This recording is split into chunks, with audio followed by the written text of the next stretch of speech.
warahmatullahi wabarakatuh. Sebelumnya saya mengucapkan terima kasih kepada dosen pengampu mata kuliah kali ini, yaitu Bu Ruci Arizandah Rahayu. Perkenalkan, saya Fadila Rahmawati yang bertugas sebagai moderator dalam presentasi kali ini. Kami akan membahas tentang audit properti bangunan pabrik dan peralatan. Tentunya pada kesempatan kali ini saya tidak sendiri. Saya akan ditemani oleh rekan-rekan saya, Suciati, Eka Ayu Puji Lestari, Yolanda Aprilia Savitri, Dela Alfauzia, Dinda Yuni Amelia, dan Pratiwi Nur Hidayat.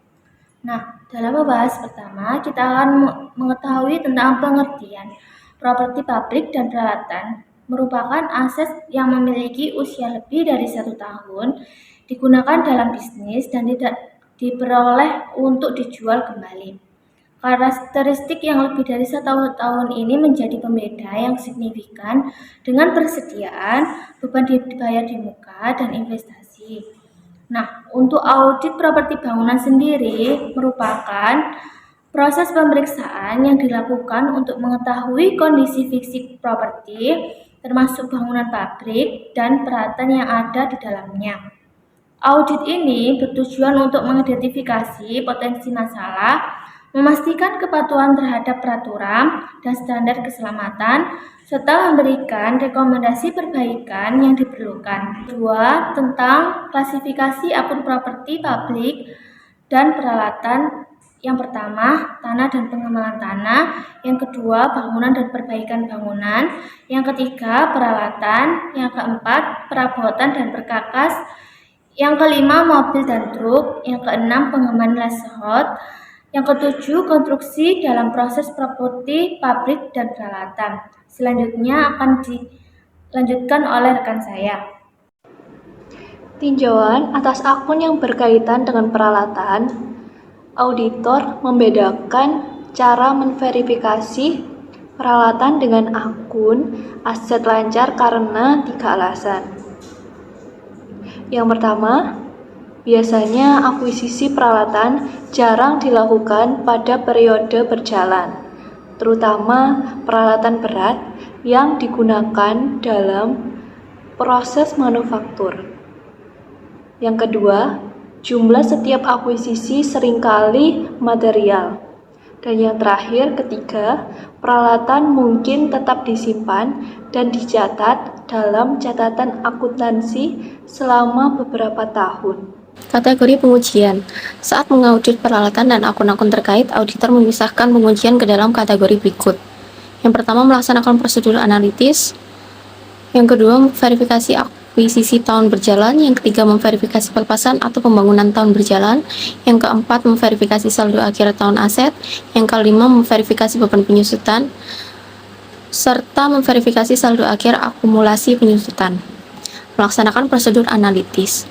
Melaksanakan prosedur analitis, membandingkan beban penyusutan yang dibagi dengan biaya peralatan kotor dengan tahun sebelumnya, membandingkan akumulasi penyusutan yang dibagi dengan biaya peralatan kotor dengan tahun sebelumnya, membandingkan reparasi dan pemeliharaan bulanan atau tahunan, beban perlengkapan, beban peralatan kecil, dan akun-akun serupa dengan tahun sebelumnya. Membandingkan biaya manufaktur kotor yang dibagi dengan beberapa ukuran produksi dengan tahun sebelumnya. Selanjutnya, memverifikasi akuisisi tahun berjalan. Perusahaan harus mencatat penambahan pembelian aset tahun berjalan karena hal ini sangat berpengaruh terhadap laporan keuangan. Titik awal verifikasi akuisisi tahun berjalan umumnya melalui semua akuisisi tercatat yang didapat melalui file induk properti. Auditor harus memahami standar akuntansi untuk memastikan mengikuti persyaratan terkait, dan auditor harus mengikuti kebijakan kapitalisasi klien untuk menentukan apakah akuisisi telah diperlakukan secara konsisten dengan tahun-tahun sebelumnya. Verifikasi pelepasan tahun berjalan. Tujuan utama auditor dalam verifikasi penjualan tukar tambah atau pengabaian peralatan adalah untuk mengumpulkan bukti yang cukup bahwa semua pelepasan telah dicatat dan pada jumlah yang benar. Titik awal untuk memverifikasi pelepasan adalah schedule klien yang berisi catatan tentang pelepasan yang mencakup tanggal kapan aset dilepas atau dibuang, nama orang atau perusahaan yang mengakuisisi aset, harga jual, biaya awal, tanggal akuisisi, dan akumulasi penyusutan. Prosedur dalam memverifikasi pelepasan. Pertama, meninjau aset yang baru diakuisisi apakah menggantikan aset yang ada. 2. Menganalisis keuntungan dan kerugian dari pelepasan aset dan pendapatan lain-lain untuk penerimaan dari pelepasan aset. 3. Meninjau modifikasi pabrik dan perusahaan lini produk dan perubahan peralatan utama terkait komputer yang mahal, pajak properti, atau pertanggungan asuransi untuk indikasi penghapusan peralatan. 4. Bertanya kepada manajemen dan personal produksi tentang kemungkinan pelepasan aset. Memverifikasi saldo akhir akun aset. Ada dua tujuan auditor ketika mengaudit saldo akhir akun peralatan, termasuk menentukan bahwa yang pertama, semua peralatan yang tercatat ada secara fisik pada tanggal neraca atau eksistensi. Yang kedua, semua peralatan yang dimiliki telah dicatat. Setelah menilai risiko pengendalian untuk tujuan eksistensi, auditor memutuskan apakah perlu memverifikasi eksistensi setiap item peralatan yang tercantum dalam file induk. Jika terdapat kemungkinan yang besar bahwa aset tetap yang hilang berjumlah material masih tercantum dalam file induk, maka auditor dapat memilih sampel dari file induk dan memeriksa aset aktual. Demikian juga berdasarkan penilaian auditor atas risiko pengendalian untuk tujuan kelengkapan, auditor dapat memeriksa secara fisik sampel item peralatan utama dan menelusurinya ke file induk. Dalam kasus yang terjadi, auditor mungkin memutuskan bahwa perlu bagi klien untuk menghitung semua persediaan fisik aset tetap guna memastikan bahwa semuanya memang ada. Ketika persediaan fisik dihitung, biasanya auditor mengamati perhitungannya. Auditor dapat menggunakan beberapa metode untuk menentukan apakah peralatan terbebani, termasuk yang pertama, membaca syarat-syarat dalam perjanjian pinjaman dan kredit. Yang kedua, mengirimkan permintaan konfirmasi pinjaman kepada bank dan institusi pemberi pinjaman lainnya. Yang ketiga, melakukan diskusi dengan klien atau mengirimkan surat ke penasihat hukum.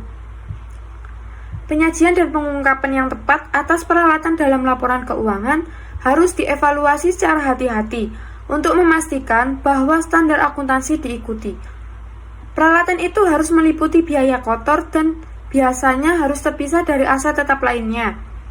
Properti yang di-list juga harus diungkapkan secara terpisah dan semua hak gadai atas properti itu harus dicantumkan. Auditor harus melaksanakan pengujian yang mencukupi untuk memverifikasi bahwa keempat tujuan penyajian dan pengungkapan dipenuhi. Memverifikasi beban penyusutan.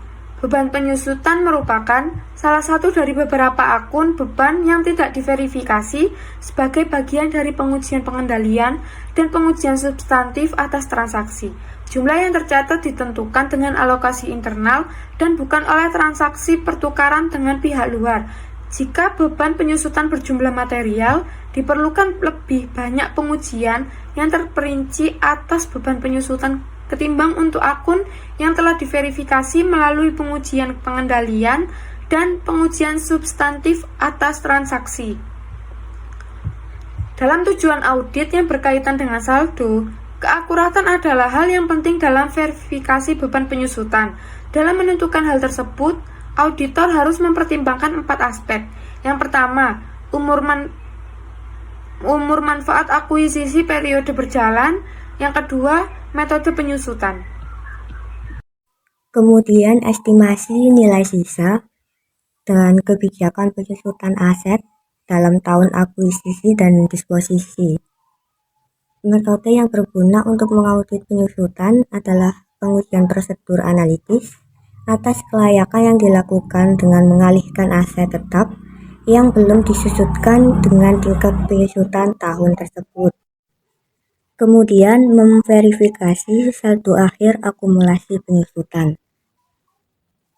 Tujuan yang biasa ditekankan dalam audit atas saldo akhir akumulasi penyusutan. Yang pertama, akumulasi penyusutan pada file induk sama dengan buku besar umum. Lalu, akumulasi penyusutan di file induk sudah akurat.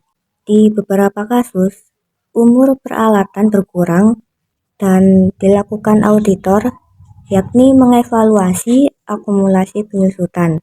Dari diskusi kita tadi dapat disimpulkan bahwa audit properti bangunan pabrik dan peralatan ini dapat membantu pemilik atau pengelola properti untuk mengidentifikasi potensi risiko, meningkatkan efisiensi operasional, dan memastikan kepatuhan terhadap peraturan dan standar yang berlaku.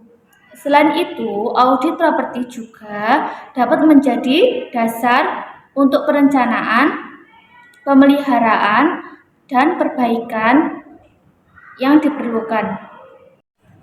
Sekian dan terima kasih saya sampaikan. Sampai jumpa di diskusi selanjutnya.